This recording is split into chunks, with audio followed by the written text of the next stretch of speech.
ವೀಕ್ಷಕರಿಗೆ ನಮಸ್ಕಾರ. ಸಂಸ್ಕೃತದಲ್ಲಿ ಒಂದು ಹಾಸ್ಯ ಪ್ರಸಂಗದ ಶ್ಲೋಕ ಒಂದಿದೆ. ಅದೇನು ಹೇಳುತ್ತೆ ಅಂತಂದರೆ, ಹಾರಂ ವಕ್ಷಸಿ ಕೇನಾಪಿ ದತ್ತಮಜ್ಞೇನ ಮರ್ಕಟಃ ಲೇಢಿ ಜಿಘ್ರತಿ ಸಂಕ್ಷಿಪ್ಯ ಕರೋತ್ಯುನ್ನತಮಾನನಂ ಅಂತಂದ್ಬಿಟ್ಟು ಅದು ಹೇಳುವಂತಹ ಮಾತು ನಮಗೆ ಸಾರಾಂಶವಾಗಿ ಕನ್ನಡದ ಒಂದು ಗಾದೆ ಮಾತನ್ನು ಹೇಳಿದ್ರೆ ನಮ್ಗೆ ಅರ್ಥ ಆಗ್ಬಿಡುತ್ತೆ. ಕನ್ನಡದಲ್ಲಿ ಒಂದು ಗಾದೆ ಮಾತಿದೆ, ಮಂಗನ ಕೈಗೆ ಮಾಣಿಕ್ಯ ಕೊಟ್ಟಂತೆ ಅಂತಂದ್ಬಿಟ್ಟು. ಹಾಗೆಯೇ ಇನ್ನೊಂದು ಮಾತು, ಕೋಣನ ಮುಂದೆ ಕಿಂದರಿ ಬಾರಿಸಿದಂತೆ ಅನ್ನುವಂತಹ ಗಾದೆ ಮಾತುಗಳು ಏನಿದೆಯೋ ಅದರ ಸಾರಾಂಶವೇ ಇಲ್ಲಿ ಬಂದಿರೋವಂತಹದ್ದು. ಏನು ಅಂತಂದರೆ, ಒಂದು ಮುತ್ತಿನ ಹಾರ, ಅದನ್ನು ಯಾರೋ ಅದನ್ನು ಕೊಟ್ಟಿರೋ ಅಂಥದ್ದು, ಅಂದರೆ ಕೋತಿ ಕೈಗೆ ಸಿಕ್ಕಿಬಿಟ್ಟಿದೆ ಅದು, ಆಯಿತಾ. ಅದು ಬೇಕಾದ್ರೆ ತನ್ನ ಎದೆ ಮೇಲೆ ಬೇಕಾದ್ರೆ ಹಾಕ್ಕೊಳ್ಳುತ್ತೆ, ಆಮೇಲೆ ನೆಕ್ ನೋಡುತ್ತೆ, ಮೂಸ್ ನೋಡುತ್ತೆ, ಅದನ್ನು ಮುದಿರಿ ಮೂತಿ ಇನ್ನೆಲ್ಲೋ ತಿರುಗಿಸ್ಕೊಂಡು ಹೀಗೆಲ್ಲ ಮಾಡೋವಂಥದ್ದು ಅಂತ ಆಗ್ಬಿಡುತ್ತೆ. ಅದರ ಕೈಲಿರೋವಂಥದ್ದು ಹಾರ ಅಂತಂದ್ರೂ ಎಂಥದ್ದು, ಮುತ್ತಿನ ಹಾರ. ಆ ಮುತ್ತಿನ ಹಾರದ ಗತಿ ಕೋತಿ ಕೈಯಲ್ಲಿ ಏನಪ್ಪ ಆಯಿತು ಅಂತ ಹೇಳಿದ್ರೆ ಇಷ್ಟೇ, ಅದನ್ನು ನೆಕ್ ನೋಡು, ಅದನ್ನು ಮೂಸ್ ನೋಡು, ಬಿಸಾಕು, ಈ ಥರದ್ದು ಮಾಡುವಂಥದ್ದು. ಹೀಗೆ ಯಾರು ಅಪಾತ್ರರೋ ಅಂಥವರ ಮುಂದೆ ಒಂದು ಒಳ್ಳೆಯ ವಿಷಯವನ್ನು ಕೊಟ್ಟರೆ ಅದರ ಗತಿ ಏನಾಗುತ್ತೆ ಅನ್ನೋದ್ರ ಬಗ್ಗೆ ಈ ಮಾತುಗಳು ತುಂಬ ಚೆನ್ನಾಗಿ ನಮಗೆ ಚಿತ್ರಣವನ್ನು ಕೊಡುತ್ತೆ. ಈ ಬಗೆಯ ಮಾತುಗಳು ಎಲ್ಲ ಭಾಷೆಯಲ್ಲೂ ಬರುತ್ತೆ. ಇಂಗ್ಲೀಷ್ನಲ್ಲಿ ಕಾಸ್ಟಿಂಗ್ ಪರ್ಲ್ಸ್ ಬಿಫೋರ್ ಸ್ವೈನ್ ಅಂತಂದ್ಬಿಟ್ಟು, ಅಂದರೆ ಹಂದಿಗಳ ಮುಂದೆ ಮುತ್ತುಗಳನ್ನು ಹಾಕಿದ್ರೆ ಹೇಗೋ ಹಾಗೆ ಅಂತಂದ್ಬಿಟ್ಟು. ಅದಕ್ಕೆ ಏನು ಗೊತ್ತು ಅದರ ಬೆಲೆ. ಆದ್ದರಿಂದ ಕನ್ನಡದಲ್ಲಿ ಇನ್ನೊಂದು ಮಾತು ಹೇಳ್ತೀನಿ ನೋಡಿ, ಕತ್ತೆ ಬಲ್ಲುದೇ ಕತ್ತುರಿಯ ಅಂತ, ಕತ್ತುರಿಯ ಪರಿಮಳ ಅಂತ ಹೀಗೂ ಕೇಳುವಂಥದ್ದೆಲ್ಲ ಇರುತ್ತೆ. ಹಾಗೆ ಯಾರಿಗೆ ಯಾವುದರ ಬಗ್ಗೆ ಅದರ ಆಸ್ವಾದನೆ ಹೇಗೆ, ಅದರ ಬಳಕೆ ಉಪಯೋಗ, ಜೀವನಕ್ಕೆ ಅದು ಸಲ್ಲುವಂತೆ ಉಪಯೋಗವಾಗುವಂಥದ್ದು ಹೇಗೆ ಅನ್ನೋದನ್ನು ತಿಳ್ಕೊಳ್ಳೋದಕ್ಕೆ ಆಗೋದಿಲ್ವೋ ಅಂಥವ್ರಿಗೆ ಅದನ್ನು ಕೊಟ್ಟು ಏನೂ ಪ್ರಯೋಜನವಿಲ್ಲ ಅಂತಂದ್ಬಿಟ್ಟು. ಅಷ್ಟೇ ಅಲ್ಲ, ಅಂಥವ್ರ ಕೈ ಕೊಟ್ಟರೆ ಅದು ನಿರುಪಯೋಗ, ದುರುಪಯೋಗ ಎರಡೂ ಆಗುತ್ತೆ ಅಂತಂದ್ಬಿಟ್ಟು. ಇಂಗ್ಲೀಷ್ನಲ್ಲಿ ಡಿಸ್ಯೂಸ್, ಮಿಸ್ಯೂಸ್, ಅಬ್ಯೂಸ್ ಅಂತ ಈ ಪದಗಳೆಲ್ಲ ಹೇಳ್ತಾರೆ. ಯೂಸೇ ಮಾಡದೇ ಇರೋವಂಥದ್ದು. ತುಂಬ ಒಳ್ಳೆಯ ಪದಾರ್ಥ ಕೊಟ್ಟೆ, ಯೂಸೇ ಮಾಡಲಿಲ್ಲ, ಏನು ಪ್ರಯೋಜನ ಆಯಿತು. ಹಾಗೆಯೇ ಕೊಟ್ಟಂತಹ ಒಳ್ಳೆಯ ಪದಾರ್ಥವನ್ನು ಇನ್ಯಾವುದಕ್ಕೂ ಉಪಯೋಗಿಸುವಂಥದ್ದು, ಅಂದರೆ ಅದರಿಂದ ಆಗಬಹುದಾದಂತಹ, ಆಗಬೇಕಾದಂತಹ ಒಂದು ಪ್ರಶಸ್ತವಾದ ಪ್ರಯೋಜನ ಏನುಂಟೋ ಅದನ್ನು ಬಿಟ್ಟು ಮತ್ತಿನ್ನೇನೋ ಆಗುವಂಥದ್ದು. ಹೀಗಿದ್ದ ಪಕ್ಷದಲ್ಲಿ ಅದು ಕೆಟ್ಟದ್ದಕ್ಕೆ ಅದು ಬಳಕೆಯಾಗುವಂಥದ್ದು. ಹೀಗಿದ್ದ ಪಕ್ಷದಲ್ಲಿ ಅದು ಏನೂ ಪ್ರಯೋಜನವಿಲ್ಲ ಅನ್ನುವಂತಹ ಮಾತನ್ನು ಈ ಮಾತುಗಳೆಲ್ಲನೂ ಕೂಡ ಪ್ರತಿಧ್ವನಿಸುತ್ತೆ. ಶ್ರೀರಂಗ ಮಹಾಗುರುಗಳು ಒಂದು ಅದ್ಭುತವಾದ ಉದಾಹರಣೆಯನ್ನು ಕೊಟ್ಟಿರುವಂಥದ್ದು ಈ ಸಂದರ್ಭದಲ್ಲಿ ನೆನಪಿಗೆ ಬರುತ್ತೆ. ನಾವು ಸಾಮಾನ್ಯವಾಗಿ ಯಾರ ಮನೆಗಾದರೂ ಹೋದರೆ ಅವ್ರಿಗೆ ವಿಶೇಷವಾಗಿ ಹೆಂಗಸರನ್ನ ಕರಿಬೇಕಾದ್ರೆ ಬನ್ನಿ, ನಮ್ಮಲ್ಲಿ ಕುಂಕುಮ ಇಟ್ಕೊಂಡು ಹೋಗಿ ಬನ್ನಿ ಅಂತ ಹೆಂಗೆ ಕರೀತಾರೆ. ಅಂದರೆ ಸುಮ್ಮನೆ ಹೋಗಿ ಬರೋದಕ್ಕೂ ಆ ಕರೆಯುವಂತಹ ಭಾಷೆನಲ್ಲಿನೇ ಕುಂಕುಮ ಇಟ್ಕೊಂಡು ಹೋಗಿ ಅಂತ ಹೇಳಿ ಕರೆಯುವಂಥದ್ದು. ಮತ್ತು ಯಾರ್ದಾದ್ರು ಮನೆಗೆ ಹೋದರೆ ಅವರಿಗೆ ನಮ್ಮ ವಿಷಯದಲ್ಲಿ ಪ್ರೀತಿಯೋ ಗೌರವವೋ ಇದ್ದ ಪಕ್ಷದಲ್ಲಿ ಒಂದು ತೆಂಗಿನಕಾಯಿಯನ್ನು ಇಟ್ಟುಕೊಡುವಂಥದ್ದು. ಈ ಥರದ್ದೆಲ್ಲ ಕ್ರಮಗಳು ನಮ್ಮಲ್ಲಿ ಮೊದಲಿಂದಲೂ ಬಂದಿರೋವಂಥದ್ದು. ಇದಕ್ಕೆಲ್ಲ ಬಹಳ ದೊಡ್ಡದಾದ ಹಿನ್ನೆಲೆ ಇದೆ. ಕುಂಕುಮವನ್ನು ಇಟ್ಕೊಳ್ಳೋದಾಗಲಿ, ತೆಂಗಿನಕಾಯಿಯನ್ನು ಕೊಡೋದಾಗಲಿ, ಇದೆಲ್ಲನೂ ಕೂಡ ತುಂಬ ಒಳ್ಳೆಯ ಮತ್ತು ಪ್ರಶಸ್ತವಾದ ಹಿನ್ನೆಲೆಯಲ್ಲಿ ಬಂದಿರೋವಂಥ ಅವುಗಳ ಬಗ್ಗೆ ಇನ್ಯಾವಾಗಲಾರು ಮಾತಾಡಬಹುದು. ಆದರೆ ಈ ಕೊಟ್ಟ ತೆಂಗಿನಕಾಯಿಯನ್ನು ಹೇಗೆ ಬಳಸುವಂಥದ್ದು ಅನ್ನೋದ್ರ ಬಗ್ಗೆ ಒಂದು ಸಣ್ಣ ಜಿಜ್ಞಾಸೆಯನ್ನು ನಾವು ಮಾಡಬಹುದು. ಹೇಗೆ ಇಲ್ಲಿ ಮಂಗನ ಕೈಯಲ್ಲಿ ಕೊಟ್ಟಂತಹ ಒಂದು ಮುತ್ತಿನ ಹಾರದ ಕಥೆ ಏನಾಯಿತು ಅನ್ನೋದನ್ನು ಈ ಪುಟ್ಟ ಶ್ಲೋಕ ಯಾವ ರೀತಿ ಹೇಳ್ತೋ ಅದೇ ರೀತಿ ಆಗುವಂಥದ್ದು. ಇದರಲ್ಲಿ ಆ ಮುತ್ತಿನ ಹಾರಕ್ಕೆ ಏನು ತೊಂದರೆ ಆಗಲಿಲ್ಲ ಅಂತ ಅಂದ್ಕೊಳ್ಳೋಣ. ಏನಪ್ಪ ಅಂತಂದರೆ ಮ್ಯಾಕ್ಸಿಮಮ್ ಅದನ್ನು ಏನು ಬಳಸಿದ್ದೇನೆ ಅದನ್ನೆಲ್ಲೋ ಬಿಸಾಕುವಂಥದ್ದು ಏನೋ ಮಾಡಿರುತ್ತೆ ಅದು ಅಷ್ಟೇ ತಾನೇ ಅಂತ ಅಂದ್ಕೊಳ್ಳುವಂಥದ್ದಾಗತ್ತೆ. ಆದರೆ ಶ್ರೀರಂಗ ಮಹಾಗುರುಗಳು ಕೊಟ್ಟಂತಹ ಈ ಉದಾಹರಣೆಯನ್ನು ನಾವು ನೋಡಿದಾಗ ಓಹೋ ಹೀಗೆಲ್ಲಾನು ಆಗಬಹುದಾ ಅಂತ ಅನಿಸುತ್ತೆ. ಅದೇನು ಅಂತ ಹೇಳಿದ್ರೆ, ಹೀಗೆ ತೆಂಗಿನಕಾಯಿನ ಕೊಟ್ಟರೆ ಅದನ್ನು ಹೇಗೆ ನಾವು ಬಳಸಬೇಕು, ಏನು ಮಾಡ್ತೀವಿ, ತೆಂಗಿನಕಾಯಿನ ಒಡೆದು ಅದರಲ್ಲಿ ಒಂದಿಷ್ಟು ಎಳ್ನೀರಿದ್ರೆ ಅದನ್ನು ಆಸ್ವಾದಿಸಿ, ಆಮೇಲೆ ಆ ತೆಂಗಿನಕಾಯಿನ ತುರಿಯೋ ಮಣ್ಣಿನ ನಾವು ತುರಿದು ಆ ತೆಂಗನ್ನು ಅದನ್ನು ಯಾವ ಅಡುಗೆಗೆ ಯಾವ ಪಾಕಕ್ಕೆ ಯಾವ ರೀತಿ ಬಳಸಬಹುದೋ ಆ ರೀತಿ ಬಳಸಿ ಅದನ್ನು ಸಂತೋಷವಾಗಿ ಆಸ್ವಾದನೆ ಮಾಡುವಂಥದ್ದು ಅನ್ನೋದು ಕ್ರಮ. ಅದು ಎಲ್ರಿಗೂ ಗೊತ್ತಿರೋವಂಥದ್ದೇನೆ. ಆದರೆ ಅದು ಗೊತ್ತಿಲ್ಲದಿರೋರ ಕೈಯಲ್ಲಿ ಏನಾಗಬಹುದು ಅನ್ನೋದನ್ನು ಈ ಉದಾಹರಣೆಯಲ್ಲಿ ಅವರು ತೋರಿಸ್ಕೊಡ್ತಾರೆ.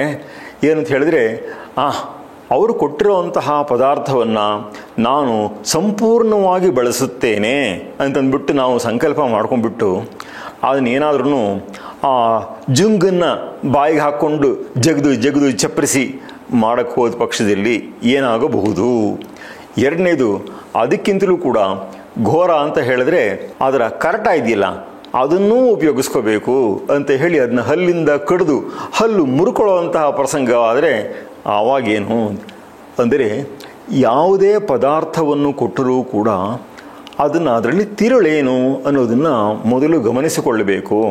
ಅಂದರೆ ಕೇವಲ ತಿರುಳನ್ನೇ ಹಿಂಗೆ ಕೊಟ್ಬಿಡೋಕ್ಕಾಗಲ್ಲ. ಇವಾಗ ತೆಂಗಿನ ಮರವೇ, ನೀನು ಇದ್ಯಾಕೆ ಇಷ್ಟು ಒಂದು ತೆಂಗಿನಕಾಯಿ ಅಂತ ಹೇಳಿದ್ರೆ ಇಷ್ಟು ದಪ್ಪ ಚರ್ಮ ಏನೋದಕ್ಕೆ ಅದನ್ನೆಲ್ಲ ಕೊಚ್ಚಿ ಎಲ್ಲ ಮಾಡಿ ತೊಗೊಳ್ಬೇಕಲ್ಲ ನಾವು.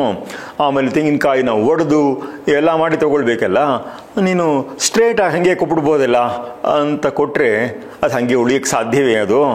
ಆದ್ದರಿಂದ ಒಂದು ಪ್ರಶಸ್ತವಾದಂತಹ ಪದಾರ್ಥವನ್ನು ಕೊಡಬೇಕಾದರೆ ಸೃಷ್ಟಿಯಲ್ಲಿಯೇ ಅದಕ್ಕೆ ಒಂದು ಸರಿಯಾದ ಗೋಪನ ಅನ್ನೋದಕ್ಕೆ ಅಲ್ಲಿ ಎರಡು ಅರ್ಥ ಇದೆ. ಒಂದು, ಅದಕ್ಕೆ ಸರಿಯಾದ ಕವರ್, ಅಂದರೆ ಕವರ್ ಅನ್ನೋದು ಅಷ್ಟೇ ಅದನ್ನು ಮುಚ್ಚಿಡುವಂಥದ್ದು ಅನ್ನೋ ಒಂದರ್ಥ. ಇನ್ನೊಂದು, ಅದಕ್ಕೆ ಒಂದು ಒಳ್ಳೆಯ ರಕ್ಷಣೆಯನ್ನು ಕೊಡುವಂಥದ್ದು ಅನ್ನುವಂಥದ್ದು. ಹೀಗೆ ಗೋಪನ ಅನ್ನೋ ಪದಕ್ಕೆ ಈ ಎರಡು ಅರ್ಥಗಳಿದೆ. ಆದ್ದರಿಂದ ಇದು ಗೋಪ್ಯವಾದ ವಿಷಯ, ಅಂದರೆ ಗುಟ್ಟಾಗಿಡಬೇಕಾದ ವಿಷಯ, ಹಂಗೇ ರಕ್ಷಿಸಬೇಕಾದಂಥದ್ದು ಅಂತಂದ್ಬಿಟ್ಟು ಹೀಗೆ ಈ ಅರ್ಥಗಳೆಲ್ಲ ಇದೆ. ಹಾಗೆ ಒಂದು ಪ್ರಶಸ್ತವಾದಂತಹ ಪದಾರ್ಥವನ್ನು ನಾವು ಹೇಗೆ ಅದನ್ನು ರಕ್ಷಿಸಿಕೊಳ್ಳಬೇಕು, ಹೇಗೆ ಅದನ್ನು ಸ್ವೀಕರಿಸಬೇಕು ಅಂದರೆ ಸಾರಾಸಾರ ವಿವೇಚನೆ. ಅಂದರೆ ಯಾವುದು ಸಾರ ಯಾವುದು ಅಸಾರ, ಈ ಎರಡು ಪದಗಳು ಸೇರಿ ಸಾರ ಪ್ಲಸ್ ಅಸಾರ, ಸಾರಾಸಾರ ಅಂತ ಆಗುತ್ತೆ.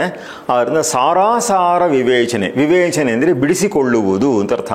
ವಿವೇಕ ಮತ್ತು ವಿವೇಚನೆ ಈ ಪದಗಳಿಗೆ ಬಿಡಿಸಿಕೊಳ್ಳುವುದು ಅನ್ನುವಂತಹ ಅರ್ಥ. ಆದ್ದರಿಂದ ನಮಗೆ ಇದರಲ್ಲಿ ಯಾವುದು ಯೂಸ್ಫುಲ್ಲು ಯಾವುದು ಯೂಸ್ಲೆಸ್ಸು, ನಮಗೆ ಉಪಯೋಗಕ್ಕೆ ಪ್ರಯೋಜನಕ್ಕೆ ಬರುವಂಥದ್ದು ಯಾವುದು ಬರೋದಿಲ್ಲ ಇದನ್ನೆಲ್ಲ ತಿಳ್ಕೊಳ್ಬೇಕು. ಯಾವುದು ಕೇವಲ ರಕ್ಷಣೆಗೋಸ್ಕರವಾಗಿ ಬಂದಿದೆ. ಇವಾಗ ನಾವು ಅಮೆಝಾನ್ ಮೂಲಕ ಏನೋ ತರಿಸ್ಕೊಳ್ತೀವಿ, ಅದಕ್ಕೆ ಒಂದಿಷ್ಟು ಪ್ಯಾಕಿಂಗ್ ಹಾಕಿರ್ತಾನೆ ಅವನು. ಆ ಪ್ಯಾಕಿಂಗ್ ಮೆಟೀರಿಯಲ್ ಎಲ್ಲನೂ ಕೂಡ ನಮಗೆ ಬೇಕಾದ, ಅದನ್ನೆಲ್ಲನೂ ಭದ್ರವಾಗಿ ಕಾಪಿಟ್ಕೊಳ್ಬೇಕಾ ನಾವು? ಏನೂ ಬೇಕಾಗಿಲ್ಲ. ನಮಗೆ ಒಳಗಡೆ ಇರುವಂತಹ ಪ್ರಶಸ್ತವಾದ ಪದಾರ್ಥ ಏನಿದೆಯೋ ಅದು ಸುರಕ್ಷಿತವಾಗಿ ನಮ್ಮ ಕೈಗೆ ಬಂದು ಸೇರಬೇಕು ಅನ್ನೋಕ್ಕೋಸ್ಕರವಾಗಿ ಅದು ಮಾಡಿಟ್ಟಿರುವಂಥದ್ದಾಗಿರುತ್ತೆ. ಆದ್ದರಿಂದ ನಮಗೆ ಮುಖ್ಯವಾದ ಪದಾರ್ಥ ಏನಿದೆಯೋ ಅದನ್ನು ಸ್ವೀಕರಿಸಿ. ಅಂದರೆ ಈ ತೆಂಗಿನಕಾಯಿಯ ಉದಾಹರಣೆಯನ್ನು ಗಮನಿಸೋದಾದರೆ ಅದರ ತಿರುಳು ಭಾಗ ಅನ್ನೋದು ಏನಿರುತ್ತೋ ಅದನ್ನು ಸ್ವೀಕರಿಸಿ, ಯಾವುದು ತಿರುಳಲ್ವೋ ಅಂತಹ ಭಾಗವನ್ನು ನಾವು ಅದನ್ನು ಅದನ್ನು ಪರಿತ್ಯಾಗ ಮಾಡುವಂತಹದ್ದು, ಬೇಡದನ್ನು ಬಿಸಾಕುವಂತಹದ್ದು, ಈ ರೀತಿಯಾಗಿ ಮಾಡುವಂತಹ ಕ್ರಮಗಳನ್ನು ನಾವು ಮಾಡಬೇಕಾಗುತ್ತೆ. ಹಾಗೆ ಇಲ್ಲಿ ನಾವು ಸಾರಾಸಾರ ವಿವೇಚನೆಯನ್ನು ಮಾಡಿಕೊಳ್ಳಬೇಕಾದಂಥದ್ದು ಬಹಳ ಮುಖ್ಯವಾಗುತ್ತೆ.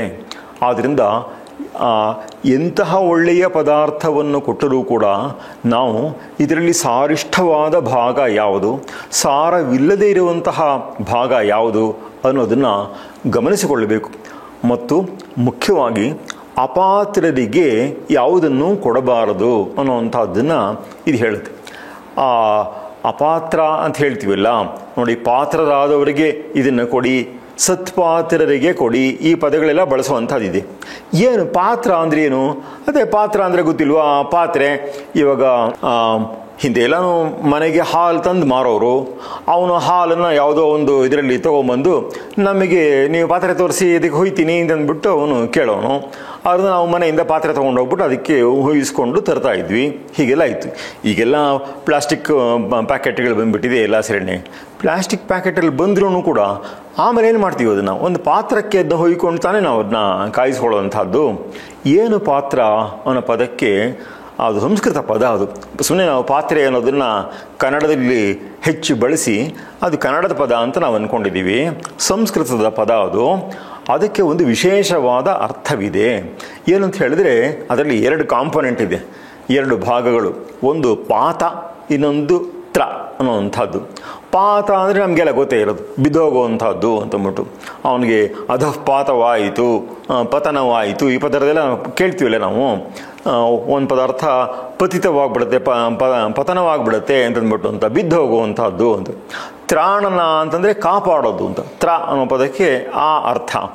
ಆದ್ದರಿಂದ ಪಾತ್ರ ಅಂದರೆ ಏನಪ್ಪ ಅಂತಂದರೆ ನಾವು ಆ ಪಾತ್ರೆ ಒಳಗೆ ಏನೋ ಹಾಕ್ತೀವಲ್ಲ ಅದು ಬಿದ್ದೋಗದೇ ಇರೋವಂಥ ರೀತಿಯಲ್ಲಿ ತಡೆಯುವಂಥದ್ದು ಅಂತಂದ್ಬಿಟ್ಟು.